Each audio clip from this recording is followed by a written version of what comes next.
Imagine standing on a hillside gazing out over a sprawling city. The buildings cluster thickly at the center, a forest of skyscrapers and towers, then gradually thin out into neighborhoods and open spaces.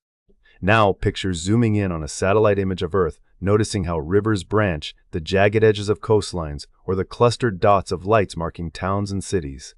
These patterns, found in both nature and human society, are not just random or coincidental. Often, they are shaped by a deeper mathematical order known as the power law. At its heart, a power law describes a relationship where a relative change in one quantity leads to a proportional relative change in another, regardless of their starting sizes. In other words, if you double one thing, the other changes in a predictable ratio. This scaling property is what mathematicians call a scaling law, and it forms the foundation of power laws.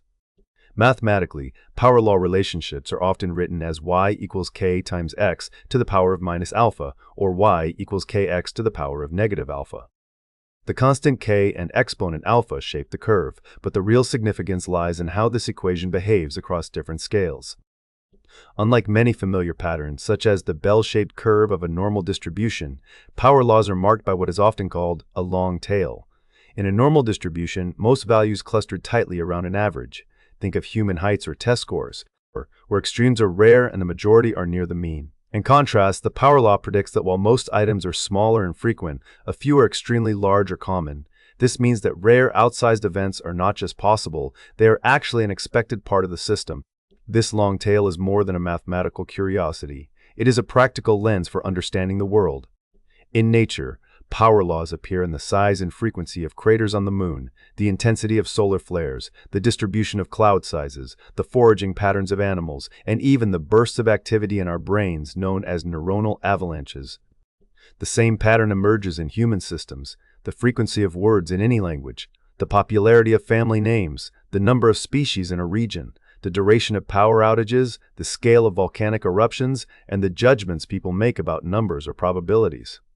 These regularities hint at an underlying order shaping both the natural world and the structures of civilization.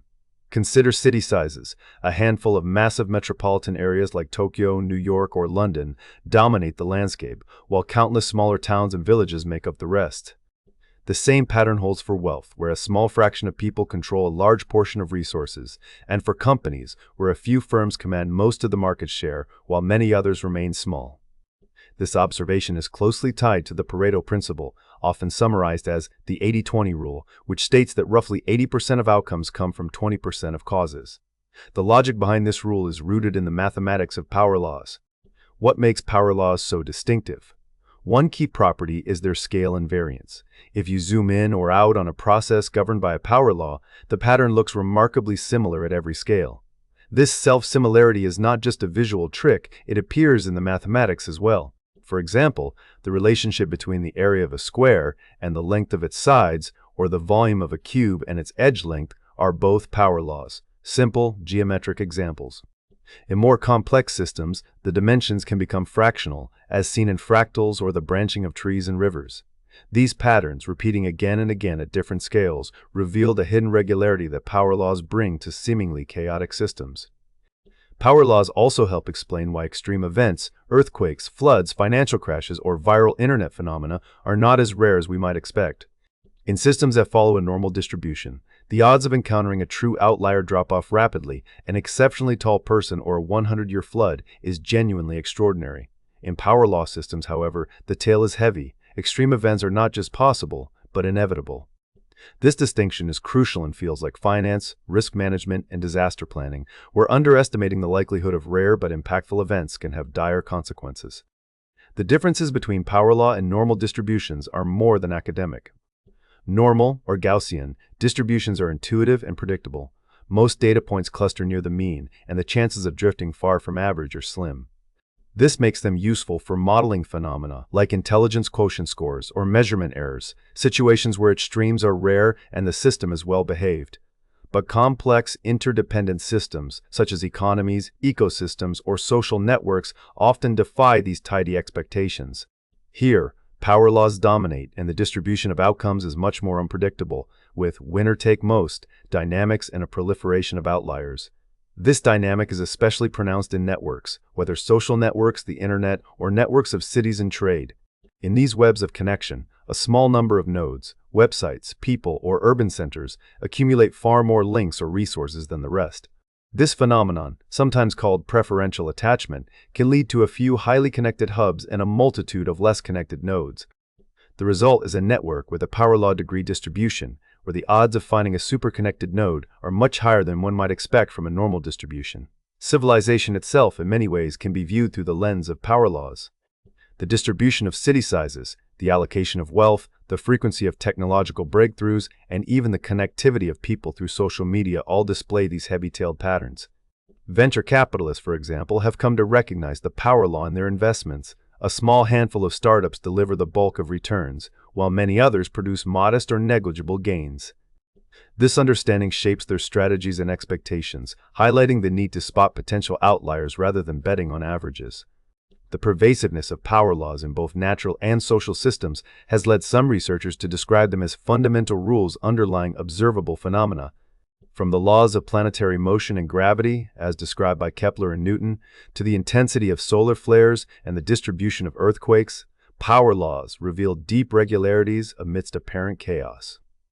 They also underpin the concept of self-organized criticality, where complex systems naturally evolve to a critical state in which even small changes can trigger cascades of events, like a sandpile suddenly avalanching. Yet, as powerful as the concept is, there are challenges.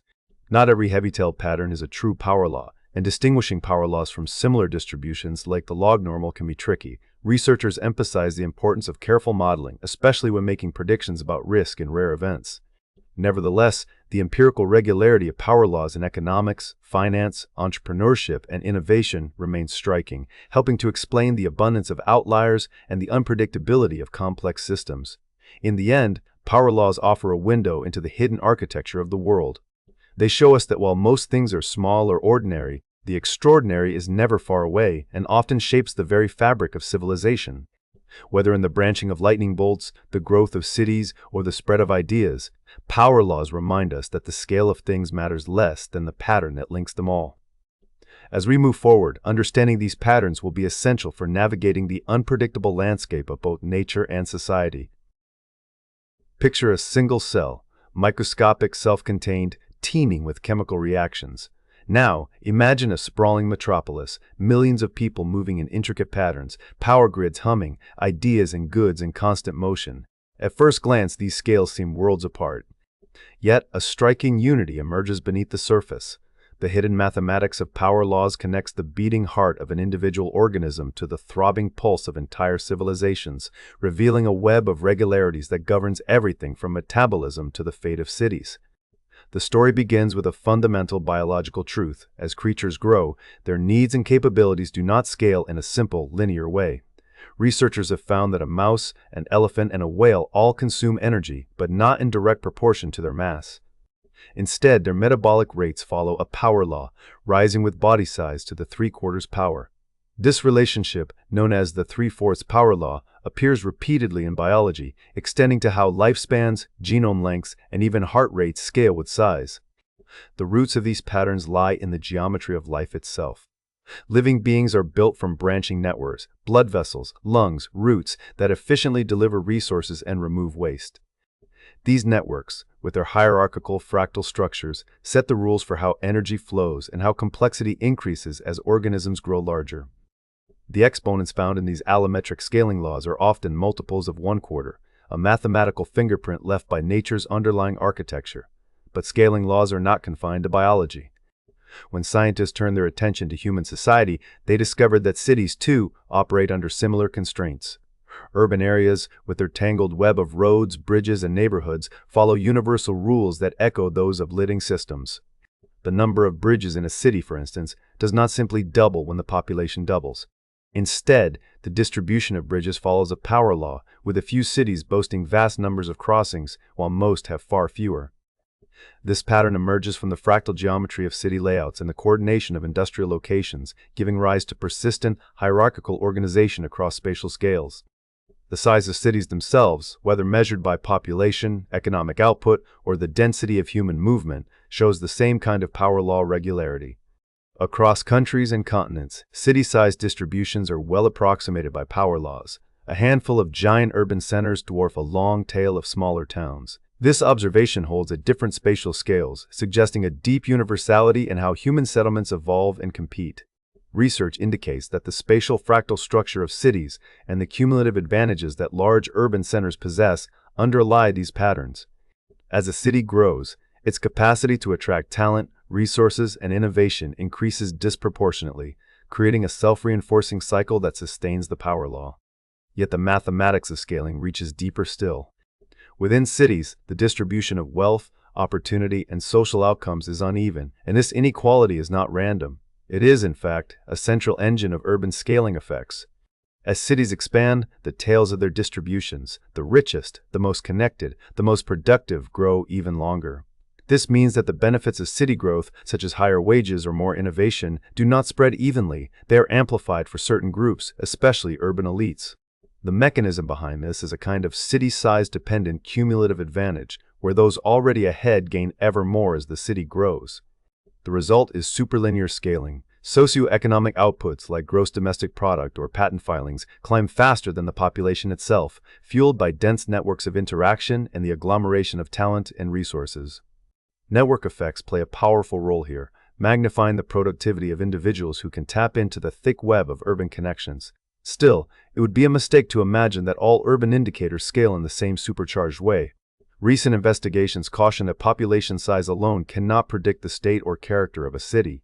Many urban features, such as infrastructure needs or some measures of public service, scale linearly or even sublinearly with population, reflecting the complex interplay of socioeconomic and physical factors. In other words, while scaling laws offer a compelling framework for understanding urban dynamics, they are not a universal rulebook. Cities are living systems, but they are also products of policy, history, and culture, each with its own distinctive fingerprint. When researchers examine how people move within cities, further scaling patterns emerge. The number of individuals in transit during rush hour, for example, scales with the cube of the basin diameter, the size of the area feeding into the city center. This relationship holds across vastly different cities, pointing to a universal law of collective human flow. Such insights are not just academic curiosities, they have real implications for transportation planning, urban-rural integration, and the management of cities as they grow and change. Even the spatial arrangement of urban infrastructure, bridges, roads, neighborhoods, reflects the fractal nature of cities and the underlying power laws. These patterns shape everything from the resilience of transportation networks to the distribution of economic opportunity. As cities evolve, they become more than just collections of buildings and people. They transform into complex, self-organizing systems governed by the same mathematical principles that shape river basins and blood vessels. The universality of scaling laws suggests that civilizations, much like organisms or cities, may be bound by similar constraints as they grow in size and complexity. The flow of energy, the structure of networks, and the branching of infrastructure all set the limits of what is possible. Technological advancement, for example, often accelerates in larger cities, where dense webs of interaction foster creativity and innovation. But this growth is not without costs. The same mechanisms that drive superlinear gains can also intensify social inequality and strain resources, echoing the metabolic demands placed on the largest animals. Scaling laws also provide a lens for analyzing how socioeconomic factors interact in the growth of cities and civilizations. They reveal how certain outputs, like economic productivity or innovation, respond to changes in population and infrastructure. This framework helps explain why some cities become economic powerhouses while others stagnate, and why the distribution of opportunity is so uneven, both within and between urban centers. At the grandest scale, the patterns uncovered in city growth, infrastructure, and human mobility hint at the deep regularities that may govern the rise and fall of civilizations themselves. While the research is more tentative at this level, the parallels are compelling. The same mathematics that describes the flow of blood through a mouse or the spread of commuters through a metropolis may also help explain the rhythms of cultural and technological evolution on a planetary scale. What emerges from this exploration is not a rigid formula, but a set of guiding principles, an invitation to see the world through the lens of scaling. From the smallest cell to the largest civilization, power laws reveal the hidden order in the apparent chaos of growth, competition, and organization. They remind us that while every system has its quirks and exceptions, there is a profound unity linking the fates of individuals, cities, and civilizations. The mathematics of scaling is not just an abstract curiosity, it is a key to understanding the deep structure of life and society across the ages. Picture, for a moment, a civilization not as a collection of cities or nations, but as a living system whose pulse is measured by the energy it captures and transforms. This vision underpins the famous Kardashev scale, a framework that cuts through the immense variety of societies and cultures to ask a single, searing question: how much power flows through your hands? Conceived in 1964 by Russian astrophysicist Nikolai Kardashev, the scale was designed to rank civilizations by their ability to harness energy, first from their home planet, then from their star, and ultimately from their entire galaxy. It is a bold abstraction, stripping away politics, language, and history, and reducing the immense complexity of civilization to watts and joules. Yet in this abstraction lies a kind of clarity, a way to glimpse the possible contours of our own future and the shape of civilizations that might exist far beyond Earth. At its core, the Kardashev scale is a ladder with three major rungs. The first, Type 1, is a planetary civilization, one that can capture and use all the energy available on its homeworld, harvesting wind, sunlight, ocean currents, and fossil fuels until the planet's full output is in play. The second, Type 2, is a stellar civilization, having mastered the energy of its star, perhaps by building vast collectors or swarms that soak up sunlight on a scale that dwarfs any single world. The third, Type 3, is galactic, a society so advanced it draws upon the collective power of billions of stars, shaping the destiny of an entire galaxy. The numbers involved are staggering, leaping by orders of magnitude at each step, and each leap marks a revolution not just in technology, but in complexity, organization, and ambition. As described in recent analyses, the scale serves as a hypothetical measure, one that imagines not just what we are, but what we might become if we learn to wield energy at ever greater scales. Yet the Kardashev scale is not a scoreboard for military might or economic wealth. It cares nothing for borders or balance sheets. Its measure is purely energetic, a civilization's raw capacity to transform and deploy power. This is not a trivial distinction. The steady climb up the scale, if it happens, demands new ways of organizing society, managing resources, and confronting the limits of our environment. It is a framework that forces us to consider what happens when our appetite for energy and growth meets the hard boundaries set by physics and ecology. This is where power laws, those mathematical relationships that govern so much of nature and society, return to center stage.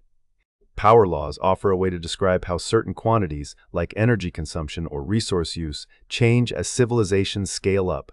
In essence, they reveal that as a civilization grows, its energy demands do not simply double when its size doubles. Instead, the relationship often follows a curve where increases in scale bring disproportionate increases in complexity, influence, and risk. In the context of civilizational progress, power laws let us model not just how much energy a society uses, but how that use shapes everything from technological innovation to environmental impact. Recent research suggests that the abundance of resources and the rates at which they are produced over time can themselves be analyzed using power law frameworks.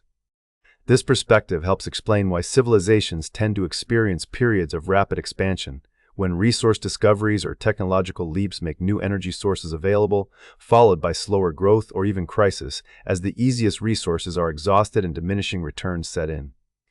In other words, the curve of civilization's rise is not a smooth, steady climb, but a series of bursts and plateaus, each governed by the underlying mathematics of abundance and scarcity. Mathematical models, some built on the principles of power laws, have been used to forecast the progression of human civilization on the Kardashev scale. According to one such analysis, humanity currently sits at approximately type 0.73, well short of planetary mastery, but inching upward as energy consumption rises. Projecting forward with machine learning and historical data, these models suggest that the pace at which we climb the scale is intimately tied to our ability to innovate new technologies, discover fresh resources, and convert them into usable power without destroying the underlying ecosystems that sustain us. There is no guarantee of steady progress. In fact, the limits implied by power law relationships hint at potential ceilings, where further growth is stymied by physical, ecological, or societal constraints. These constraints are not merely theoretical.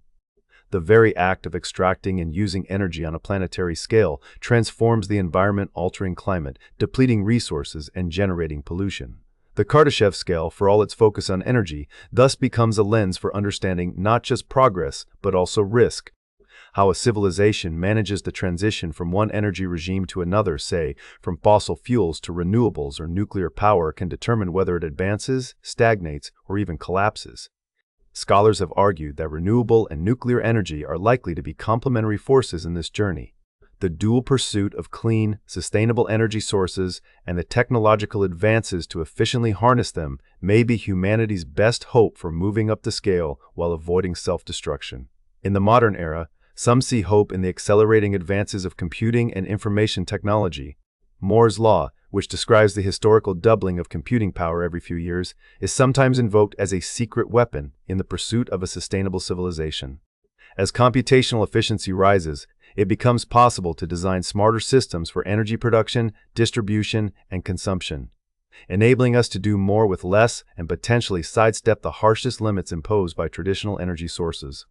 The historical shift from wood to coal, then to oil and gas, and now toward renewables and nuclear, is viewed as a pattern that could continue, guided by technological innovation and the relentless logic of scaling laws. Of course, the question of limits looms large. Power law models suggest that, as civilizations grow, the risks of rare, catastrophic events, those long-tail outliers, also rise. In the context of civilizational survival, some researchers have proposed alternative scales that focus not just on energy, but on a civilization's capacity to avoid extinction-level events. The argument is that true progress lies not merely in harnessing more power, but in building resilience, perhaps even by settling other worlds, to ensure survival in the face of unpredictable threats. This biological perspective adds a sobering twist to the narrative of unbounded growth, reminding us that complexity and scale bring vulnerabilities as well as strengths. Earth's system models, drawing on the logic of power laws, now attempt to project possible futures for human societies. These models weigh the interplay between energy use, environmental change, and societal adaptation, seeking to identify pathways that might allow for continued progress without crossing into ecological disaster. At their heart is the recognition that civilizational scale is not just about raw consumption, but about feedback, how energy use transforms the systems that, in turn, set the boundaries for further growth. In this light, the Kardashev scale serves less as a simple scoreboard and more as a map, a way to chart the possible routes civilizations might take, the forks where choices about energy, technology, and environmental stewardship matter most. Power laws provide the mathematical scaffolding for this map, revealing patterns that suggest both promise and peril. The future trajectory of human civilization, and perhaps of any society that aspires to climb the ladder of complexity, will depend on how well we understand and navigate these scaling relationships, how we balance the drive for progress against the limits imposed by the very laws that make progress possible. So as we gaze up at the rungs of the Kardashev ladder, we do so with a sense of awe, but also of caution. Each step upward is a triumph of ingenuity, organization, and ambition. But each is also a test, a negotiation with the fundamental mathematics that govern energy, resources, and survival. The question is not just how high we can climb, but whether we can do so wisely, with an eye toward the limits that power laws quietly but inexorably impose. In this dance between ambition and constraint, the fate of civilizations, ours and perhaps others, will be decided. As we contemplate the future of civilization, it becomes clear that the mathematics of power laws is much more than an abstract curiosity. It serves as a practical compass for navigating the immense challenges and opportunities ahead.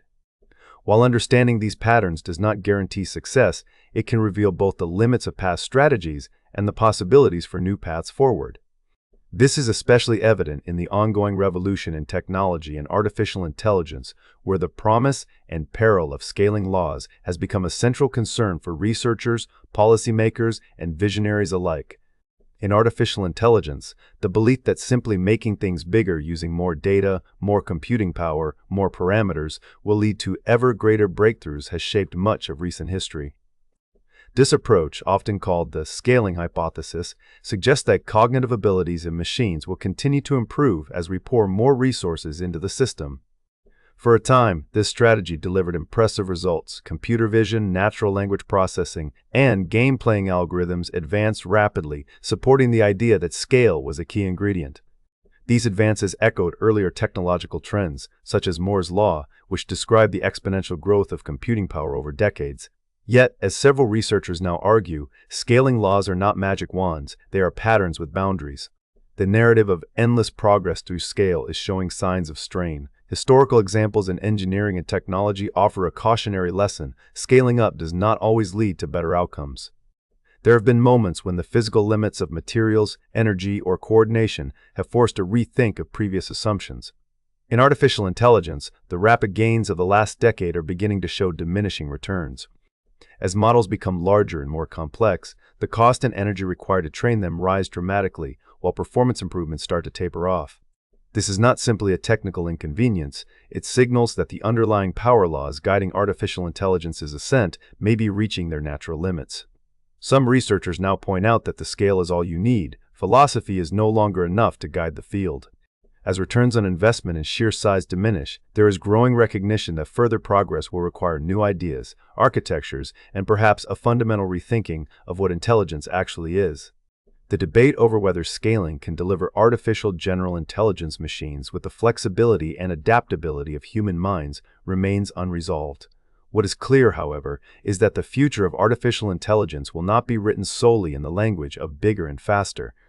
The limits of scaling remind us that power laws, while useful for understanding broad patterns, do not exempt us from the need for creative leaps and strategic adaptation. This realization has implications far beyond artificial intelligence. Across the landscape of technological innovation, power laws both illuminate and obscure the path ahead. The distribution of breakthroughs, for example, often follows a heavy-tailed pattern. A small number of innovations drive most of the economic and social impact, while countless others fade into obscurity. This asymmetry can encourage risk-taking and investment, but it can also lead to the concentration of resources and influence in the hands of a few dominant actors. Strategic decision-makers who grasp the nature of power law distributions can better anticipate where outsized returns might emerge and where systemic risks may be lurking. To master the dynamics of innovation shaped by power laws, it is not enough to simply chase the next big thing. Successful strategies often involve building portfolios of diverse bets, cultivating resilience in the face of rare but consequential events, and staying alert to the possibility of dramatic shifts in the underlying rules of the game. In this way, understanding power laws becomes a form of risk management as well as a guide to opportunity. Thriving in a world governed by these patterns requires embracing both the predictability of long tails and the unpredictability of when and where the next outlier will appear. Yet, as humanity seeks to scale up its technological prowess, another limit looms on the horizon: the availability of power itself. The very notion of progress, especially in the digital and automated age, is increasingly bound by what some have begun to call Watt's law, the recognition that the fundamental constraint on innovation may be the supply of usable energy. As systems become more complex and interconnected, the demand for power grows accordingly. Without breakthroughs in energy generation, storage, and distribution, even the most ambitious visions can collapse under their own weight. This is not merely a technical challenge, but a civilizational one, as the allocation of energy resources shapes the contours of economic growth, geopolitical competition, and environmental sustainability. Emerging powers on the global stage are acutely aware of how technological standards and energy infrastructures can tilt the balance of influence. The contest to define the next generation of networks, from telecommunications to artificial intelligence, is also a contest over who controls the levers of power, both literally and figuratively. As new actors rewrite the rules for technology and governance, the distribution of technological power becomes more fluid and contested. This dynamic interplay between technological innovation and political agency is itself subject to power law dynamics, where a handful of actors may set standards that ripple across the world, amplifying their influence in ways that are difficult to predict or control. The acceleration of automated decision-making brings its own set of questions about the future of power and process. As machines increasingly take the reins from human hands, allocating resources, managing infrastructure, even shaping laws, the nature of authority and accountability is transformed. Some scholars argue that this shift demands new frameworks for governance, as the balance between individual freedom and collective order is renegotiated in real time. Here, the importance of law and process is not merely a matter of rules and regulations, but a reflection of how societies organize themselves to manage complexity, uncertainty, and the prospect of cascading change. Looking further ahead, the pursuit of a higher civilizational scale, whether measured in terms of energy, resilience, or complexity, raises profound questions about the frameworks we use to measure and manage progress. Some thinkers argue that traditional metrics focused solely on the accumulation and consumption of power may be insufficient for capturing the full range of challenges and opportunities that await. Instead, there is a call for new scales or typologies that account for sustainability, adaptability, and the capacity to thrive in a dynamic and often unpredictable environment. This recognizes that the path to a Type 1 civilization, or whatever form the future may take, will not be a simple matter of climbing a ladder from one rung to the next. It will require the ability to harness power laws, both their promise and their peril, while remaining open to new paradigms that transcend the old logic of scale. Ultimately, the future of civilization will be shaped by our collective ability to recognize where power laws hold sway, where they break down, and how to adapt when the rules themselves change. The mathematics of scale offers a powerful lens, but it is not a blueprint. It is a starting point for strategic thinking, a reminder that the patterns of the past can inform the possibilities of the future but do not dictate them. As we look forward, the greatest challenge may be to balance the relentless drive for growth and innovation with the wisdom to recognize limits, cultivate resilience, and imagine new ways of organizing ourselves in a world of ever-increasing complexity. The story of civilization, written in the language of power laws, is still unfolding, and its next chapter will depend on the choices we make together at every scale.